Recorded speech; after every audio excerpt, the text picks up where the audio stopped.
सूर्यास्त पर करंतु नहीं एही सबु भूल नचेत मिलिब अशुभ परिणाम घरे देखादेव विभिन्न प्रकारर समस्या।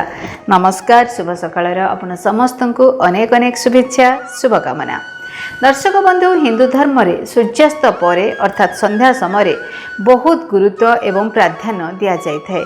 एही समय भगवान को पूजा करा सहित माता वृंदावती को मध्य दीप अर्पण करा जाए। कारण एपरी करिबा द्वारा घरे सकारात्मक भावना सृष्टि हेबा सहित जीवन में लगी रही समस्या मध्य दूर होता है।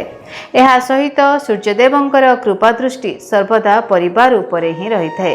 तेबे सूर्यास्त समय एपरी किछि कार्य रही जहाको करबाकू बारण करा जाए।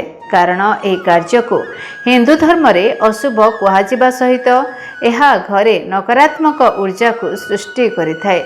फल जीवन में सर्वदा समस्या लगी रहिबा सहित आर्थिक संकट मध्य देखा देइथाए। ताले आसंतु जानिबा सूर्यास्त समय केउ सबु काम करिबाकू बारण करा जाइथाए। सूर्यास्त समय आपण माने करंतु नाही एही काम सोइबा। हिंदू धर्म अनुसार सूर्यास्त समय भूल रे भी शुअंतु नहीं।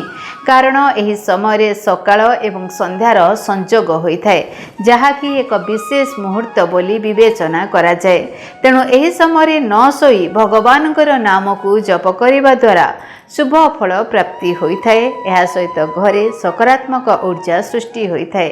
तेबे जो व्यक्ति माने संध्या समय सोई थांती सेमानकर स्वास्थ्यगत समस्या मध्य देखा देता है। धार दियंतु नहीं। सूर्यास्त समय भूल रे भी काहाकू किछि धार दियंतु नहीं। कहा जाए कि संध्या समय धार देवा द्वारा माँ लक्ष्मी अशांति होइथांती, जहाँ फल घरे एवं जीवन में सर्वदा आर्थिक संकट लगी रही है। तेणु यह समय काहाकू किछि धार देवा उचित नुह।